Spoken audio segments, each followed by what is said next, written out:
Hey, what's up, everybody? It's another episode of Heat and Receipts coming at you. Hit the like button, subscribe to the channel if you haven't. Follow us on Heat and Receipts on Twitter, Instagram, and Facebook. Let's get it on because we about to talk some major firings.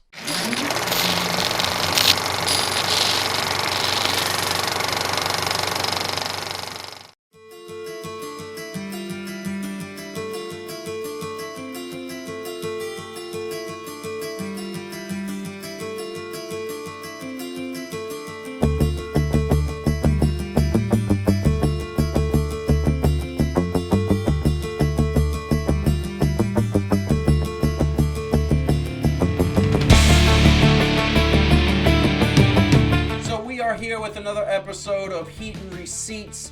Obviously, the big story in WWE world and the wrestling world was that some of the biggest talents in WWE were let go about a week ago. Obviously, to the chagrin of so many people. People were thoroughly, unbelievably shocked at all these firings. Included names like Alistair Black, which I think is the most interesting one. We'll get into that. Braun Strowman, very interesting.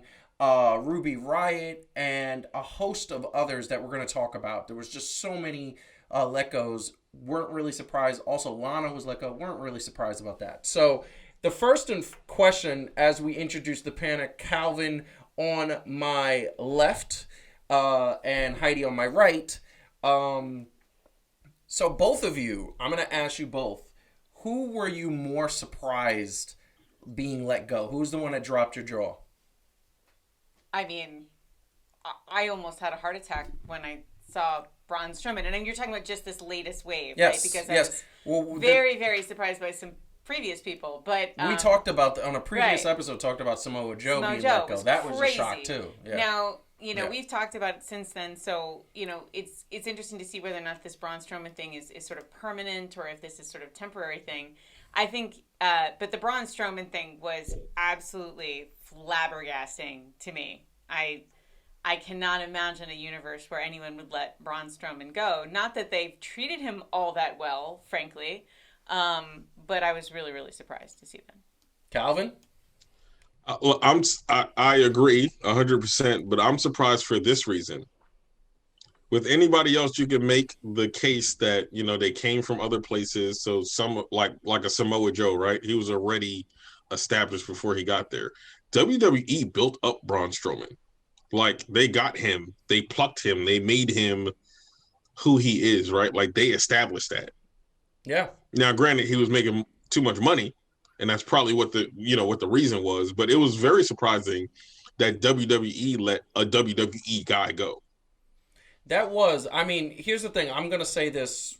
My biggest surprise was Alistair Black. And you both are correct when we're talking about what was happening. When you're talking about, like, the fact that he was built up by WWE and the fact that he is Braun Strowman. And, I'll throw in the fact that Vince McMahon loves Braun Strowman. Says it multiple times that Braun Strowman has the it factor, right? But this is the thing that I'm going to say. Alistair Black, me and you, Calvin, talked about this offline. Heidi, we talked about it as well.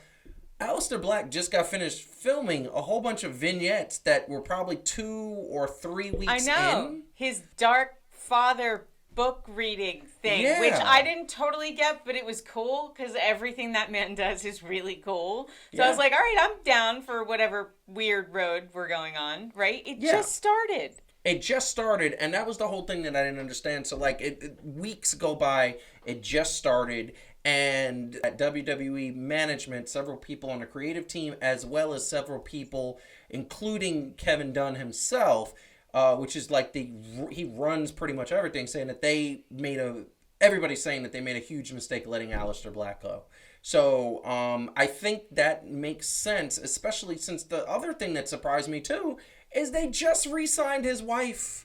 And the fact is you can't expect... First of all, I never expected the husband to stay long-term and like it if you fired his wife. I'd feel a certain way about that. And second of all, you can't expect her to want to stay or her to sign anything when you just let her husband go. Like, I mean, you're playing a very dangerous game, the same game that they're playing with Andrade and Charlotte. You know, it's like love conquers all, right?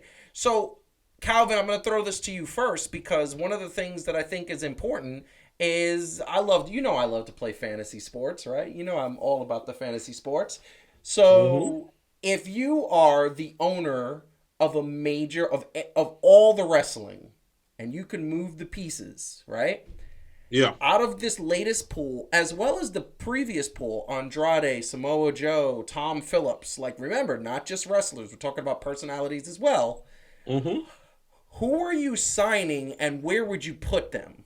Like if you were the master god of all the wrestling promotions, who you see all the free agents, where would you take these people and where would you put them? I want you to just name like one or two. Okay, and it might not be popular, but this is what I love about it. I would actually put Alistair Black in Ring of Honor. What? Wow. That's I impressive. would. That's bold. Why? You look at what they've actually put out. Not saying that there was a lot of homegrown Ring of Honor people, right? But Adam Cole before he went to WWE was Ring of Honor. Seth Rollins was Ring of Honor. Samoa Joe, Ring of Honor. Although Samoa Joe is all Impact, that he's a TNA original, right? He was, but in between his time for Impact and whatever, he was carrying. Yes, and this is why because with them not being in the top three, right? There's really three major guys, right? WWE, New Japan, and then AEW. Sorry, Impact. You're not wrong. Not wrong. They have freedom also, right? Like the Ring of Honor guys can go different places, hone their skills, so to speak, right? So they're not fully tied down. So the wrestlers are happy to wrestle with Ring of Honor because they can also go other places and do things. And I think for Alistair Black, he kind of needs that at this point, right? Like he spent the past 2 years in like purgatory, for no reason. And so to let him say, can we please start a GoFundMe for Rescue Jeff Hardy? Oh my gosh. Anyway, I can't. please. Right? I don't know why that man signed a contract. We're going to do another show. We're going to do another episode about that. But that being said, continue. Yeah, we can only know what's going on in the mind of the actual entertainer. But of course. Yeah, so I would put him there. Let's get another one. Come on. You know what? I would actually put Braun Strowman in New Japan. Interesting. You're gonna call him Godzilla? Well, I don't know what we would call him, but I feel like to know that like people like The Undertaker and Brock Lesnar, right? Kurt Angle. Yep. Like when The Undertaker kind of did a special match, right? Because he was always a WWE guy. But Kurt Angle brushed up his chops there. Like Brock Lesnar, when he left WWE, he went to New Japan and wrestled like phenomenal matches. He did. And I think that helped him be and Shinsuke. Yep. Yeah, right. So I think that helped him be more of a better big man. Of course. Right, with those other styles. And I think Braun would fit well there and is able to like grow there. Gotcha. So yeah, those would be my two. I love it. Heidi, I know that you love doing three things. But we're gonna stick to two for the interest of time. Come on. All right. You and I have talked about this, then Alistair Black and you and I have talked about this, so I may steal your thunder here slightly because I think you would say the same thing. Yep. But Alistair Black, I appreciate Calvin's point. I think that makes sense. But I think that Alistair Black would be so unbelievably good as the new leader of the Dark Order. And can the Dark Order be dark again? Like, can that be a thing? Because they're like the nicest dudes now. Calvin's like weird. Yeah. Like it's like weird. Like they're like super friendly, but also super creepy. So I think Alistair Black is such a great heir to Brody Lee in that role. So I just think that would be exciting to see what he would do with it. He could maybe bring his little Dark Father book with him and keep telling the stories. Listen, like where we left off. Where we left off in the other place. You know, I'm going to tell you right now, like, it's difficult for me. Like, obviously, I've spoke to you about the Alistair Black thing. I believe he is destined to be the leader of the Dark Order, although what I saw at Double or Nothing where Sting and Darby Allin were getting helped up by the Dark Order. Why not give Darby Allin the Dark Order and have him turn heel? I just think because he's a loner. I think part of his persona is like, I'm off by myself. Except unless you turn him heel and you make him a Napoleon complex. Maybe. You know, like, I always thought that was an interesting... If I have to see them all with skateboards, though, I will kill someone. I can't. With Johnny Hungy on a freaking skateboard. Listen, Darby Allin is Washington's own, bro. So, like, Calvin, you know, that's your neck of the woods in virtual land. That's fine. But what I want to say is that for me, like, Alistair Black, I love the idea of Braun Strowman in New Japan Wrestling. I feel like he fits there. I don't think he fits in Ring of Honor, Impact, or AEW. So, Calvin, you got a point there, and I love that. So the first person I'm going to say is Lana. I want to see Lana go to AEW with her husband, and I want her to get that man the belt. Like, I think one of the tragedies of the Ravishing Russian is that they had the perfect sort of pair to allow him to get a world heavyweight belt, and it just never happened. I would love a situation where Adam Hangman Page, because we all know Adam Hangman Page is taking that belt from Kenny Omega at some point, and when he does, I would love a situation where he has it like a week or two, and Miro comes out, sets up a championship, and they screw him over with some masked person that you don't know, and in the next week on AEW they reveal it and it's Lana. I think that so many people would love that, and I think that her and him would be awesome. I think that'd be an awesome moment, which which could be cool. The other thing I think, it's really hard for me to see, and this is kind of boring. This is a boring pick, but it's really hard to see JR do the announcing. I love JR. He's the announcer. He's the best announcer ever, in my opinion. I just think he's getting a little older, and there's moments where he's forgetting people's names, and there's moments where he's a little bit slower than Excalibur and Tony Schiavone. What I would say is, I want to see Renee Young have her baby and then be the lead announcer on AEW. I would love to see that. She still is a free agent technically, so I'm going to throw her in and say Renee Young. So my two picks are the women.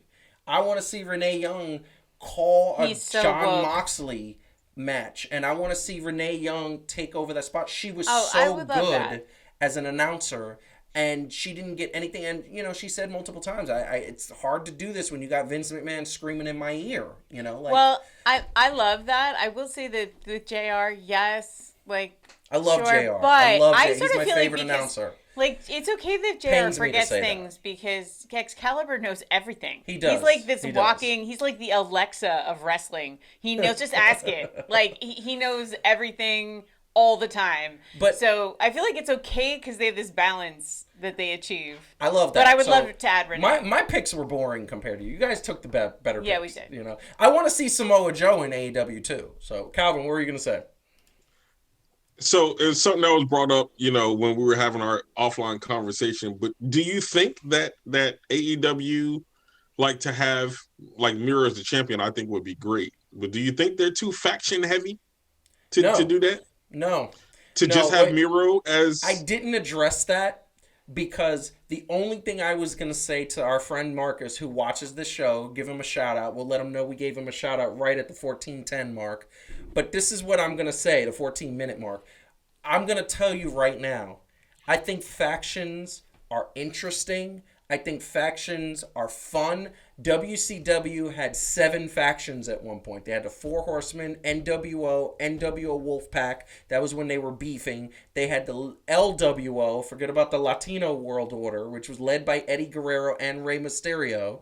Young. They had the Flock. We all remember the Flock, which was a bunch of dirty, basically guys from the Jersey Shore that lived in their mama basement, that were potheads.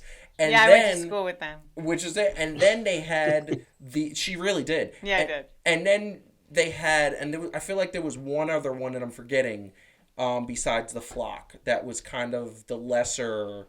I feel like Jeff Jarrett had a 3-person, 4-person faction that was there. But the point is, they had so many factions, and I think right now you got the Pinnacle, you have the Inner Circle, you have the Elite, and you have the Dark Order. To me, those are the four main ones. Yeah, but then you don't have Team Taz, right? Team Taz is falling apart. They're going to lose Brian Cage. I know, but they're still there. And I don't know, maybe not. I mean, you can still work that angle where they don't lose them, because we all thought that, that the match between the Pinnacle and was going to go a different way. That's true. That's true. Look, and I think factions keep things surprising. They keep things interesting, and they don't preclude the possibility of like the great one-on-one matches. It's not like you don't get to have those with a faction. Couple episodes of Heat and Receipt ago, we talked about the factions and how interesting the faction. Calvin, Heidi, I'm going to say this. The most surprising moment in the last decade of wrestling for me, was MJF revealing the Pinnacle. I didn't see that coming. I didn't expect it. I knew MJF was going to betray the Inner Circle. Like, I knew he was BS from the start. But to add that layer of this, they gave this man four amazing talents. You know, Sean Spears is a little boring right now, but at one point the Perfect 10 was the jam, so he has it in him to be amazing. My point is that factions make it interesting, and at some point in time, you gotta have the best factions. Can we say a 3-way triple threat Stampede Stadium match? Can we see that? Amazing. Between the Elite, Inner Circle, and Pinnacle? Now, no, but my question was specifically for, do you think there's too many factions for a single dude like Miro that doesn't have a faction to be the champion? No, because here's the thing. Let me ask you a question. Let's think about all the factions. You don't got to name them all. Let's think about all the factions. How many people can take out Miro one-on-one? 2? It depends on how you book them. That's what I'm saying. But see, what I'm saying is that imagine. Hold on. Imagine. Luchasaurus. Imagine you have a situation where Miro slides in because all the factions are beefing with each other, and he gets that belt because of what I said with Lana. This is what I'm saying. Like, look, they have free agents that are out there. AEW can't sign everybody, so people are going to go in different places. They were huge fans of Zack Ryder. He appeared on one AEW show. They couldn't sign him because they had other people to sign. Leo Rush premiered at Double or Nothing. He's now retired officially because of his injury. You know, he said, look, I can't even pick up my newborn baby because I'm having so many injuries. I'm retiring. And that's kudos to him, just like LaMarcus Aldridge on the Brooklyn Nets. Like, it's kudos. You pick your dream, you pick your family over your dream, like, which is amazing. That being said, all these talents were fired, and now we're seeing that there's an abundance of talents, and the factions do well for having these abundance of talents, because now you can take a guy like who am I thinking about? God. You can by the way, there's no women factions. No, they almost were sort of starting them, and then Brandy got pregnant, and there was like some energy in that direction. I will say, Calvin, my answer to the question of can Miro do that is John Moxley did it for a year. Yes, he did. You know, so like, and he was up against mostly faction guys, and you know, because it's all about whether or not you decide that the way your factions are going to play the game is that they're all going to be super shady and all beat up on one dude. And for the most part, AEW hasn't done storyline that way. The factions beef with the other factions. Yes, sometimes a couple of guys will beat up on one guy.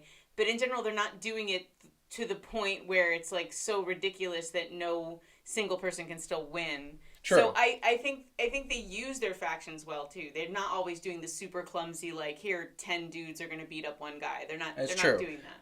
It is very true. And really quick. Fair enough. Fair enough. And so, really quick before we go, hit the like button and subscribe, because we're going to get to the last question of this episode. This, after all, is episode 16 of Heat and Receipts, presented by Fan to Fan right there behind me in the Fan to Fan studios. So, what is WWE's problem? What's their problem? You know, because several people on social media talked about WWE's problem, And sort of question A is, what is their problem? I'm going to let Heidi answer that. And then question B for Calvin, split this up, is WWE going to regret these latest releases? So put a pin in your answer, Calvin. Heidi. All right, because I want to answer that with a quote from, and you're wearing the gentleman on your T-shirt right now, our friend Phil, CM Punk. Let's slide who I think Let's actually really, right so like, what's wrong with WWE? This was really best nicely moment articulated. in wrestling history right here. Yes. So anyway, so someone on Twitter had remarked that, you know, the thing that was bumming them out about WWE was that they had this absolute extraordinary wealth of talent, and they rarely seem to know what to do with it. And the latest wave of releases was a reflection of that. And CM Punk replied to this, and I just love this because it's, I think, so spot on. Of course it is. It's like a movie with a blockbuster budget and cast, but if it's written by creatively bankrupt nincompoops specifically for an audience of one, in a language nobody understands anymore, it's trash. But people watch it because they like movies. And I think that, I mean, obviously we all know who the audience of one is. It's Vince, right? And so when you say, what is the problem? I think that there are people who they're bringing in talent into WWE, and but it's like they bring them in going like, this person has talent, and maybe they don't want that person going to a competitor, right? So they bring this person in, but then it's like, if you don't conform to the Vince McMahon mold, if Vince doesn't personally feel like he knows what to do with you, then you're not going to survive there. You're not going to thrive there. So why are you grinning?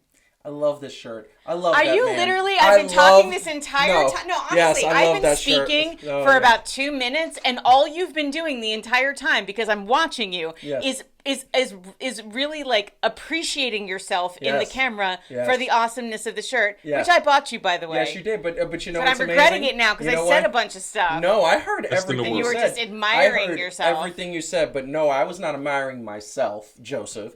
I was admiring the man on the shirt because of what you said. That man is a genius. And oh my God, if AEW signs him tomorrow, they will win every single Monday night, Friday night, and Tuesday night they put up against WWE. He will single-handedly tank WWE. Calvin, that's the problem. But yes, that man, I agree with everything that was said. Calvin, what do you think? Is WWE, first of all, what do you think about, briefly, what do you think about what CM Punk said? And second of all, is WWE going to regret this?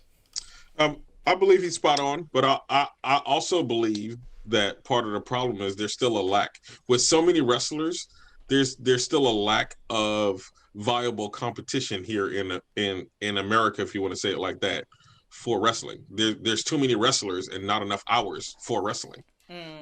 Is one thing, I believe. And I believe there's also just a big issue where they're trying to expand so much out of just the wrestling circle to get everybody, because that seems attractive, that you're watering down what could be.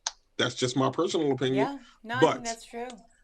Right? Now the question is, that makes sense. Now, is WWE going to regret this? At some point, I would feel like, I mean, I would say personally, yes, but the money is going to be, it seems like it's going to be the bottom line to it, right? So, who knows if they keep on making money. So we would say, yes, they regret it, because we say, man, their product is trash and their viewership is going down. But year over year, they still making a fistload of money. Yes, they are. That's true, because they got that streaming money. I mean, that's the bottom line. People, and you know what it is? It's the same model that Amazon had for so many years and Netflix had, where you get somebody to sign up for a trial. They sign up for the trial, forget to cancel, you get to bill them. And you bill them $9.99 times probably 200,000 or 300,000 people that forgot to cancel. And that adds up. And then you talk about the people who want it, WWE Network, which is now Peacock. And then you talk about the people who said, oh, I'm going to cancel it eventually. Oh, I'm going to cancel. Oh, it's just $9.99. It's not a big deal. And they just bill and bill and bill. So they still making their money. I will say that Fox has said multiple times, sources at Fox say that they are not happy with the fact that SmackDown is doing 1.6, 1.7 million, where when it debuted, on its debut episode, it was doing 5.5 million, and now all of a sudden it's below 2 million. No other Fox primetime show is below 3 million. So that is just to put that in perspective. Could a situation where we could see, are we going to see SmackDown canceled, or are they just going to go to another network? But we're going to end this episode. What do you want to say to the people real quick? Well, tune in for more, because we're gonna I was gonna get to that, but yes, I'm gonna say that. Go ahead. And actually, but I do want to say one last thing, which is I think that this, we talk a lot about this question of like, will WWE survive? And I think that the thing that we all can't, and especially the two of you of all people, would know better than anyone, is that people grew up with WWE. And so I think that if nothing changes, the death of WWE is on the horizon, but it's a distant horizon, because there is an incredible devotion and loyalty to a brand that people grew up with, that feels so familiar to them. And that's not easily eroded, but I mean, the writing is on the wall. The wall may be far away. So, exactly. So there's a lot of nostalgia. There's a lot of loyalty. It will take a while. Yeah. It will take a long time, but this is the stuff that's going to actually keep moving in that direction and erode that loyalty over time, until there's people who didn't grow up with WWE anymore. They grew up with other promotions, and then that's when they're in a lot of trouble. Love it. Calvin, what do you want to say to the people? Well, just like there's 4 seasons of Attack on Titan, you would have thought that by the end of season 2, they'd have found a way to beat these monstrosities, but yet here we are. So... And it just kept getting like worse. The Titans, it got so much worse. Like, so much so as much as, we're caught up, as you think, wow. Yeah. So as much as you think that it's going to be whatever, like they have been established, it is what it is. But keep on doing what they do, because then we get to keep on bringing y'all these fire episodes of Heated Receipts. I love it. I love it. So, as Heidi alluded to earlier, we are going to be doing part 2 to this, because the next episode is going to be about the fact, is all these fired and laid off people going to AEW more than any other place? Is AEW starting to look more and more like WWE? That's part 2. We're going to also mention a couple other leagues that maybe people should start entertaining watching. We're going to touch on that a little bit. But hit the like button, subscribe to the channel, wrestling fans. Share this video with other wrestling fans. We want this to catch on like wildfire. Also, follow us at Heat and Receipts on Twitter, Instagram, and Facebook. And you will keep getting a bunch of stuff. We had so many cool posts over the last couple of, since its inception, over the last week, 2 weeks. And we're going to keep doing posts. We put about 3 to 4 or 5 posts a day. So that's a pretty good thing. In the meantime, keep watching wrestling, keep being involved in the storyline, and keep these creatives, call these creatives to the red carpet, because at the end of the day, they got to be held accountable when they're not doing what they're supposed to do, which is to entertain us, the fans, and you, the fans. So, peace out. Talk to you soon.